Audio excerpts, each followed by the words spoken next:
Seguimos en Humanos con Recursos, hablando hoy en el programa de la fecha del tema de la cultura, uno de los puntos fundacionales del área de los recursos humanos.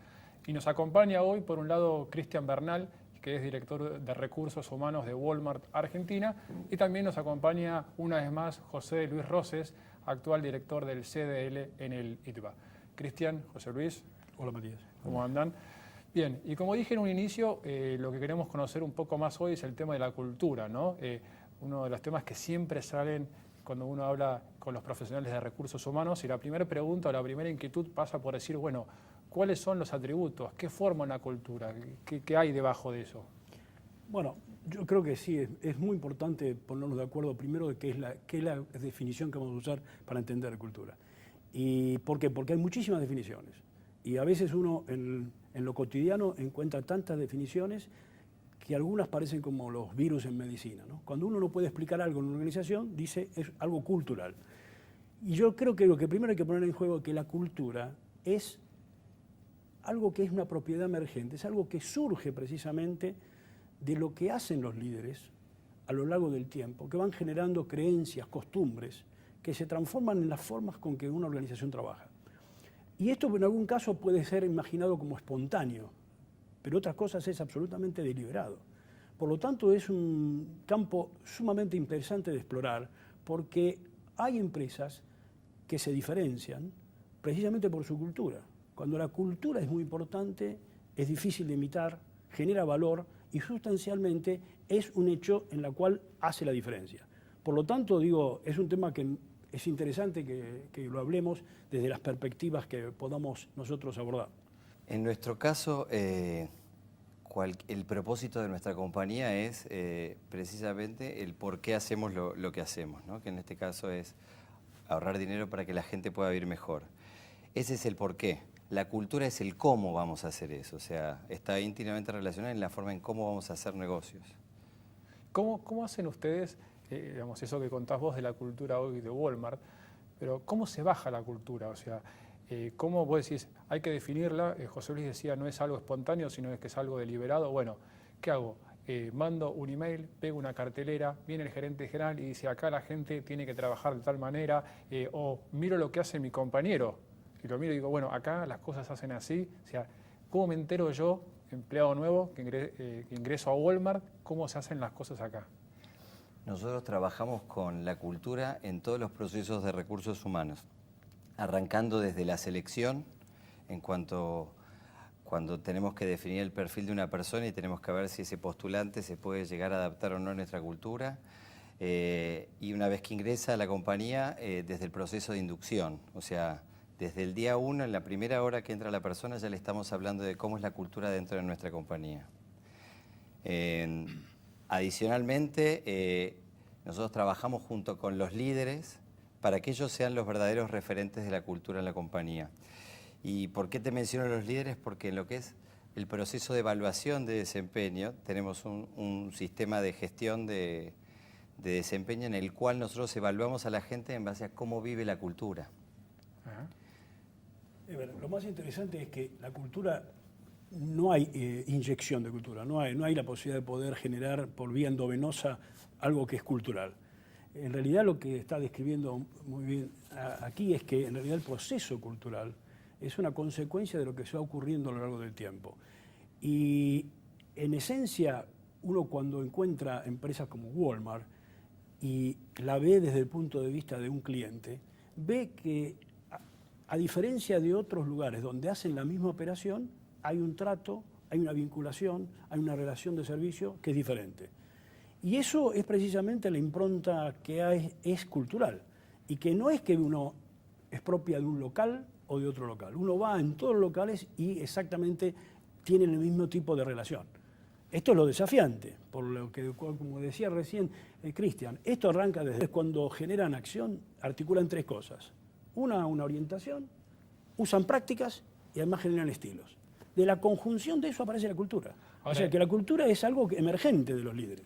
La cultura está definida por 4 principios básicos que están relacionados con el cliente. Uno es respeto por las personas, el otro es actuar con integridad, el otro es servicio al cliente y búsqueda de la excelencia. Todas las acciones que nosotros hagamos tienen que estar orientadas a esos 4 principios.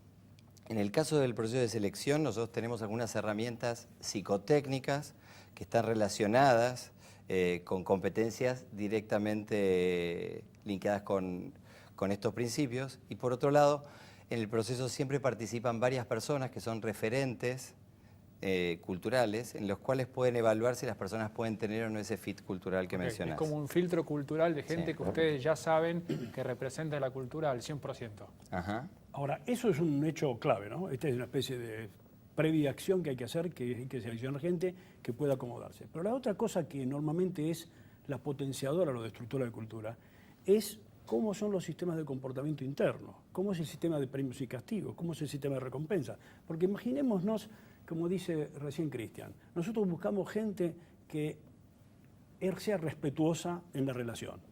Pero resulta que finalmente, en la empresa, cuando nosotros necesitamos promocionar, buscamos a aquel que tiene la mayor cuota de ventas, el mayor éxito, y desde el punto de vista de la relación pasa a ser un segundo término. Con lo cual aparece una inconsistencia. Eso es lo que destruye normalmente la generación de cultura, cuando no hay consistencia entre las decisiones que tomamos y lo que de alguna manera normalmente todas las empresas tienen, que son sus principios, sus valores. Y entonces esto concretamente no termina de transformarse en cultura. Correcto. Las empresas que tienen cultura fuerte hacen un modelo de coherencia entre esas competencias, la selección, el sistema de desarrollo, el sistema de promoción, el sistema de desvinculación y todo lo que está relacionado con todas las prácticas de recursos humanos. Esto quiere... Tiene una cantidad de capacidades para poder lograrlo. Es un esfuerzo fundamentalmente de toda la organización, porque realmente no es solamente que recursos humanos va a asegurar eso. En todas las áreas deben actuar con los criterios que hacen a que esa cultura emerja y que sea consistente. Recursos humanos tiene prácticamente la función casi de monitorear eso y a través de las evaluaciones seguir. Y él dijo una cosa muy importante. En las empresas que tienen cultura fuerte sobre algunos aspectos como los que he mencionado, el desempeño, o sea, los comportamientos, son tanto más importantes que los resultados.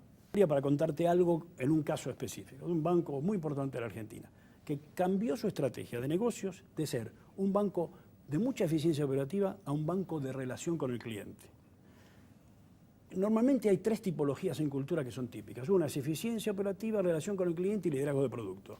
Te diría Toyota, podemos decir Disney y Google, para decir 3 ejemplos. Cuando vos sos Toyota y querés ser Google, o querés ser de Toyota, ser Disney, tenés un problema, porque realmente todos tus recursos han sido organizados de una forma distinta. Por lo tanto, la decisión de cambio cultural es una decisión que está muy implícita a tu relación de estrategia de negocios.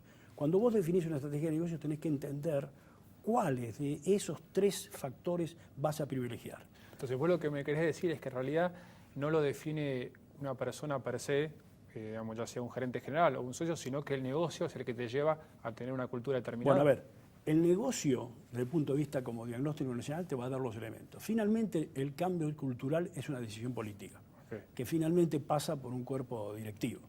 Si vamos a las historias de Walmart, seguramente que Sam Walton a lo largo de todos sus años ha generado una cantidad de principios que hoy son los mismos. Exactamente los mismos que hace 50 años atrás. Toyota tiene 2 principios básicos: respeto a la gente y mejora continua. Y esos se han construido a lo largo del tiempo. Pero si hoy Toyota quisiera ser, además de ser una eficiencia operativa, quisiera ser una empresa de alto relacionamiento con la gente, tendría un desafío muy importante cultural, porque es una impronta totalmente distinta. Ahora, estos procesos ocurren. Cuando hay cambio cultural, ¿qué quiere decir? Hay que revisar todo esto y empezar a revisar lo que decía recién Cristian, que es lo siguiente: vos tenés que revisar todas tus prácticas operativas, tenés que cambiar el criterio de selección, tenés que cambiar los criterios de evaluación, tenés que establecer criterios de promoción distintos. Y este es el gran desafío que tienen normalmente las áreas de recursos humanos con la organización cuando están enfrente de un cambio cultural. La gente no tiene en general percepción que las culturas se pueden cambiar. Pero se pueden cambiar definitivamente por lo que me contabas vos y tu experiencia personal. Ahora, volvemos un segundo al caso de Walmart, que tiene una cultura definida y que no ha cambiado, como decía Cristian, durante el tiempo, ¿no? Siguen siendo los mismos principios de su fundador. Me interesaría que me cuentes algunas de las acciones que hacen ustedes, que conozco, pero estaría bueno que en pos de comunicar y apoyar y promover esta cultura, porque son realmente de alguna manera diferenciales, ¿no? Hasta ahora hablamos de cómo seleccionar y cómo Correcto. formar y cómo capacitar. Y algo muy importante que tiene que ver con la cultura es la comunicación, ¿sí? Nosotros tenemos distintas formas de comunicación y distintos tipos de encuentros en los cuales siempre hacemos mención a la cultura. Diariamente en nuestras tiendas todos los empleados se juntan 10 minutos y uno de los temas en los cuales hablamos es cultura. Mensualmente el presidente se junta con todo el equipo de líderes y hablamos 25 minutos, 30 minutos, dedicamos de esas 2 horas, dedicamos a hablarlas de cultura. Eso quiere decir que una vez por mes el número 1 de Walmart de la Argentina se junta con un grupo determinado. Sí. ¿Cuántas personas aproximadamente? Las 500 personas que estamos en la oficina. ¿Qué es y en un cada salón? ¿Cómo? ¿Qué es un salón? Es en un auditorio donde nos juntamos todos los que conformamos la oficina que da soporte a las tiendas y ahí se hablan desde temas de cultura, aparte de ver los resultados de negocio y de hacer algunas actividades. Y en las tiendas, también el número 1 de cada tienda también hace este tipo de reuniones con su gente una vez al mes. Entonces, uno de los temas fundamentales es el tema de cultura. Sam Walton hablaba de festejar los logros, o sea, siempre teníamos que celebrar los logros. Y este también es un statement cultural y aprovechamos estas reuniones también para hablar sobre eso. Hay un evento muy importante para nuestra compañía que es una reunión de accionistas que se hace una vez al año en nuestra casa matriz en Bentonville, en el cual asiste gente de todo el mundo, asisten colaboradores de todo el mundo, desde cada una de las provincias, desde un cajero, desde alguien del área de marketing, de diversas áreas se van en grupos hacia la casa matriz a pasar 3 días y en esos 3 días lo que se hace es ver los resultados del negocio. Cada uno de los países presenta temas de su idiosincrasia y temas de cuál es la cultura del país relacionados con cuál es la cultura de la compañía. Se entrega el premio a la integridad, o sea, se reconoce la integridad, se hacen los reconocimientos a todos los destacados que están en el mundo haciendo cosas relacionadas con cultura. Las características de la cultura están descritas por Edgar Schein hace mucho tiempo. Dicen, la cultura tiene 3 características. Cosas visibles, que son los ritos, los lemas, las ceremonias, las leyendas, los nombres, los nicknames, los apodos, todas esas son... La otra cosa que tienen las culturas son hechos conscientes, que son los valores que expresan. Y después tienen muchos temas inconscientes. ¿Por qué? Porque cuando se hace inconsciente la cultura, ¿qué se hace? Se incorpora al modelo mental de cada uno de esos líderes. Entonces, con el tiempo, las personas actúan casi inconscientemente alineados con esa cultura. Cuando se logra ese cóctel de esos 3 elementos, coherentes y consistentes en el tiempo, estamos en la presencia de una cultura fuerte. Ahora, cuando las culturas se transforman en hechos fuertes, son unidad en la diversidad. Cuando no ocurre eso, las organizaciones que tienen muchas culturas. Entonces, cuando uno trabaja inicialmente para hacer diagnósticos culturales, que alguna vez trabaja uno, dice, a ver, ¿cuál es la cultura de la organización? Y uno lo que hace con herramientas que puede medir, encuentra subculturas. Y que son prácticamente guetos, club de amigos, porque las tribus se van formando juntas. Y eso precisamente ¿por qué? Porque no hay un concepto de que esa diversidad tiene que ser plasmada en una unidad. Y ese sí que es el efecto liberador. Deberíamos buscar denominadores comunes que incluyan a todos. Absolutamente. Ese es el gran trabajo que hay cuando uno genera cultura. Hace muchos años estudió este tema y que tiene una ecuación básica para entender la importancia de esto. Hay un elemento que es como el sentimiento de la cultura que se llama clima emocional. ¿Qué sería eso? Y todo lo que las empresas hacen periódicamente para saber qué piensa su gente, hacen encuestas de clima. ¿La encuesta de clima estaría relacionada con la cultura? Y bueno, la encuesta de clima es casi la expresión sentimental de lo que ocurre en las acciones de la cultura. Una encuesta de clima disociada con los valores de la empresa te está dando ya algo que otro. Entonces McClelland dice lo siguiente, miren, los jefes, los gerentes y los líderes son los responsables de generar entre un 50 y un 70% el clima emocional de una organización, con lo cual indirectamente son los que están creando la cultura. Pero ese clima emocional explica entre el 20 al 30% de los resultados. Esta es la ecuación que yo normalmente a los CEO que piensan que estos temas que hablamos son muy blandos y son de cosas medias abstractas, le digo, miren, quiero decirles que con los mismos recursos, si uno puede trabajar en elevar el clima emocional alineado con una cultura fuerte, va a obtener 20 a 30% de resultados. Y eso no es una estadística en vacío. es una estadística que se comprueba ciertamente.